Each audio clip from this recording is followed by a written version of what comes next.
Good afternoon, Jason here, Birchfield Family Farm, Oxford, Ohio.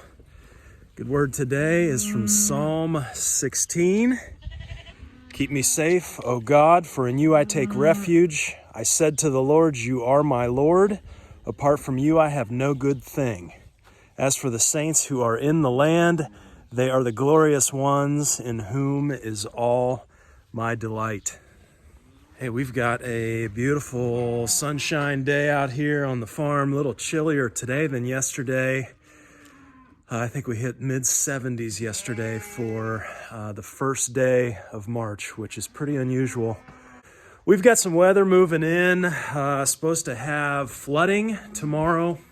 So I would like to pull the sheep off of the garden area. If you remember, we've got them on the garden, haying them there, getting that garden ready. We'll put the chickens on the garden, and then the black plastic will go down right before we plant. And that holds a lot of the moisture and the nutrients. And you get that thatch layer there right underneath the plastic. And I want to pull the sheep off though, and get them on some higher ground here for the rain. Don't worry too much about soil compaction in the garden. You know, you've got the hoof there on the sheep. They do pretty well with not compacting the soil. Nonetheless, if we know the rain is coming, I want to get them pulled off and onto some higher pasture here. They're just jumping the fence. Yep, here they come. Go on, sheeps. Go on. I know which way to go. Yep. There we go. Okay, of course we have some that are able to duck under the farm gates.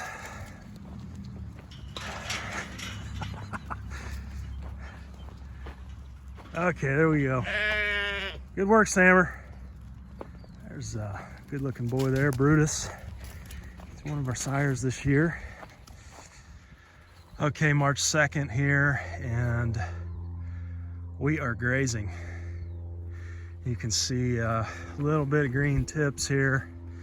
Not leaving them here long, but I just wanted them out of that mud for a day or two while we get all this rain. Supposed to have flood watch tomorrow.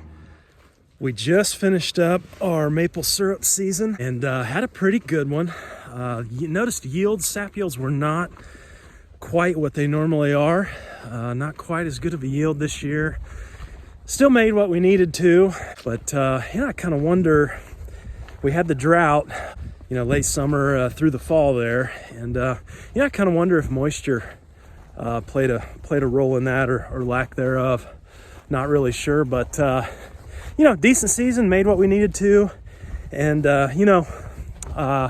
sugar independence for a family is certainly possible. Our family of 5, I'd say 8 to 10 sugar maple trees, really. It's all it takes for sugar independence. And of course, it keeps an entire year. And then when season rolls around again, you do everything again and able to be continued. And so we like syrup season here on the farm. I have received several emails from you guys over the past week and a half.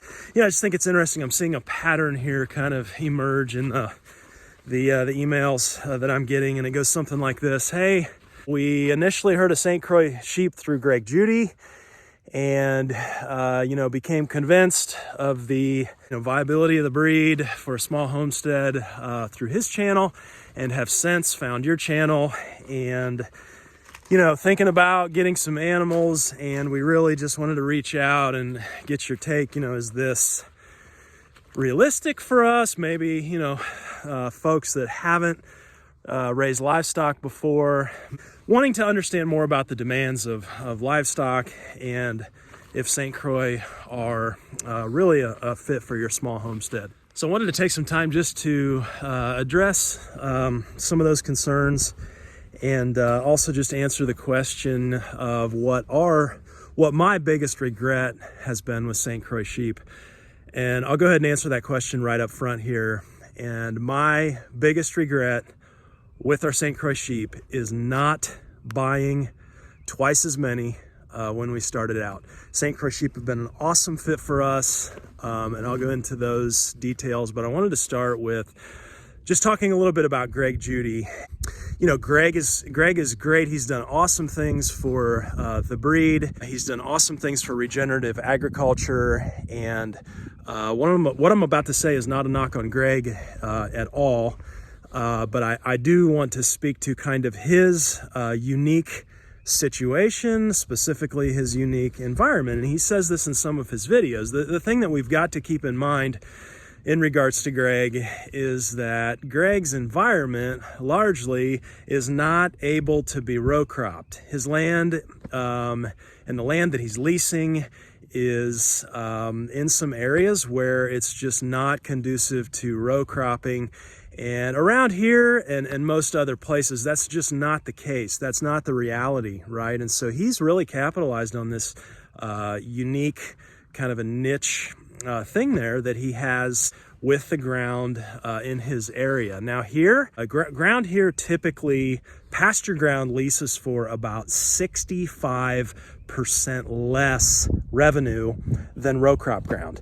And so most folks around here, you're cash renting, if you're a landowner, you're cash renting your ground to a row crop farmer to make that top dollar. And so, you know, again, not a knock to Greg. He's done great things, but it's important to keep in mind his environment and why what he's doing works for his specific situation. There's so many things in farming that are that way, right? That are unique to a certain geographical location or area. So that being said, St. Croix, they are certainly a fit for the smaller homestead. You know, am I going to go out knocking on doors trying to get a lease type of situation and do exactly what Greg's doing? No, that's not going to be a fit for us around here, simply because of the economics. Now, I think where Greg hits the ball out of the park, where he absolutely gets it right and is ahead of the big ag curve right now, is in regards to minimal input agriculture. That's a nice thing of hay there, isn't it? Minimal input agriculture and grass-fed animals. Grass-fed ruminants converting what we cannot eat into a high source of protein with minimal inputs. You know, that's really where the St. Croix breed thrives. You know, it is the bigger agricultural picture shifting in terms of the culture. You know, I believe that it is. I believe we're on the front end of a shift.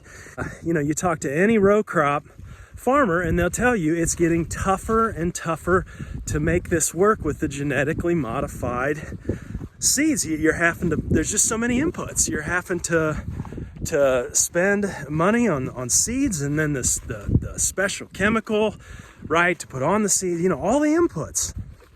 And so I believe we're going to see a shift in the coming years. And for us, you know, we started out with St. Croix to make a healthy source of meat for the family. You look at some of the research on lamb, especially grass-fed lamb, higher omega-3s. They even call grass-fed lamb land salmon, you know, because the omega-3s are so high. So very healthy source of meat, very low inputs. That's originally why we got in. Now, since we have been in, the breeding side of things has taken off. For us, in our specific location, selling lambs is much more profitable for our small farm, even versus cattle. We're selling lambs at 90 days old. You know, that's the other advantage, right? Lambs hit the ground mid-April. They're sold by July. So it's pretty much just the rams and the mamas that I'm taking through the winters on hay. Some of the other questions that we're getting, you know, how much time goes into this? What about problems and care for the animals? I mean, really, you know, anybody can say anything and portray something, whatever that way they want on YouTube, right? Now, what does this really take? Well, we do trim hooves a couple times a year. I know some people don't.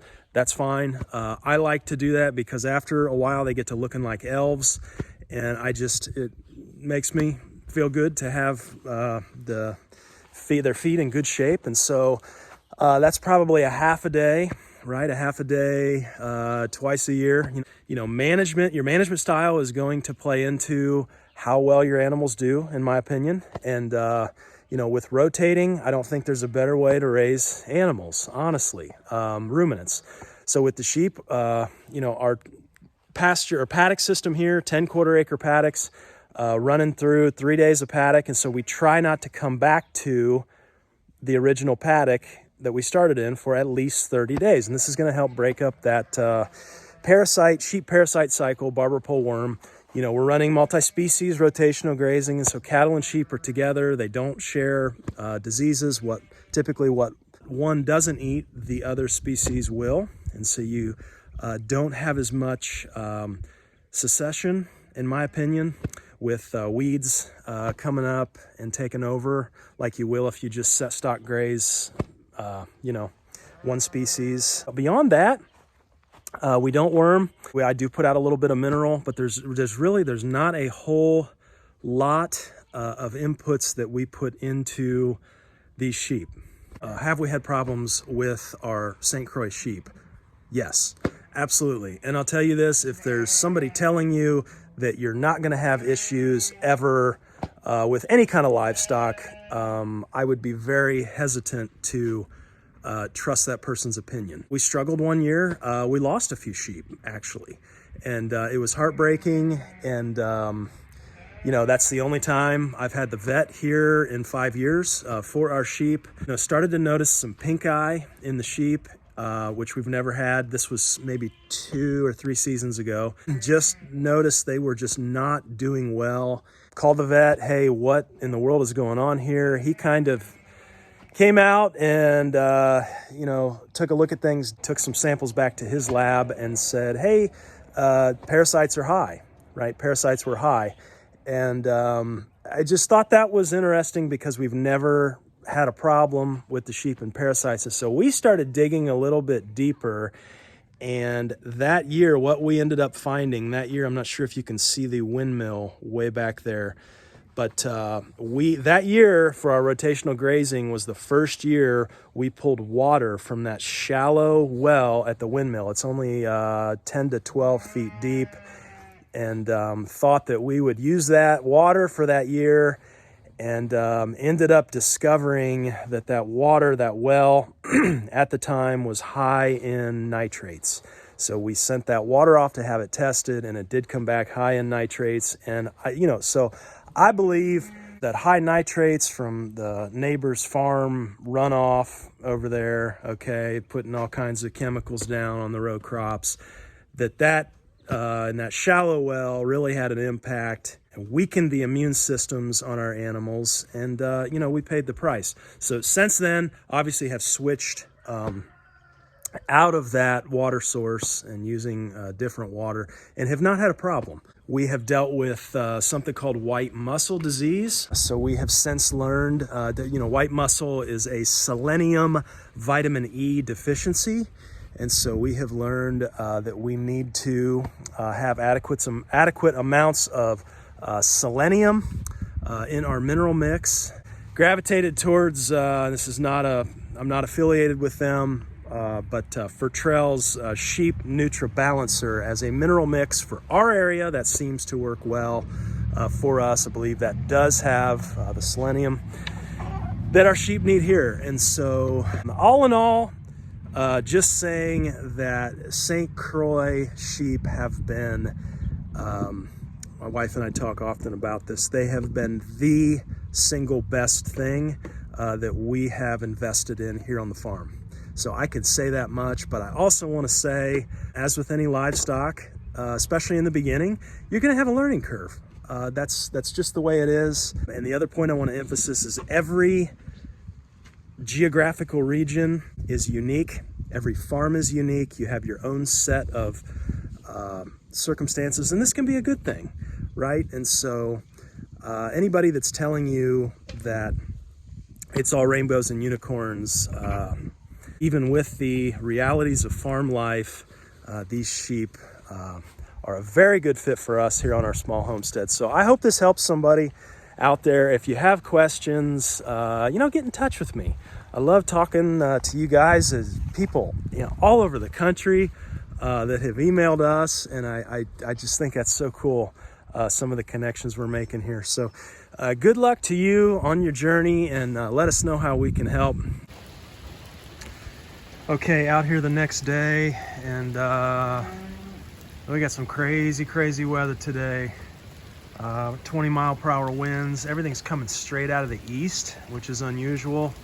But you can see the garden, just completely underwater.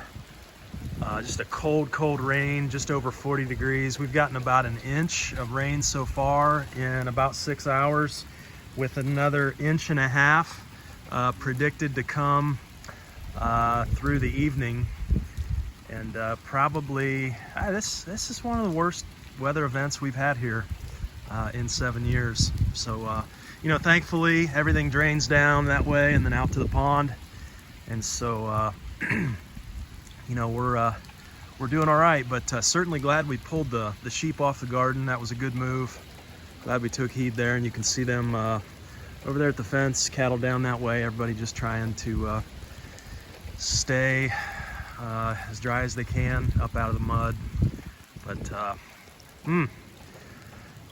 lots of rain today. Hope wherever you're at, I hope you're doing well, staying dry, warm.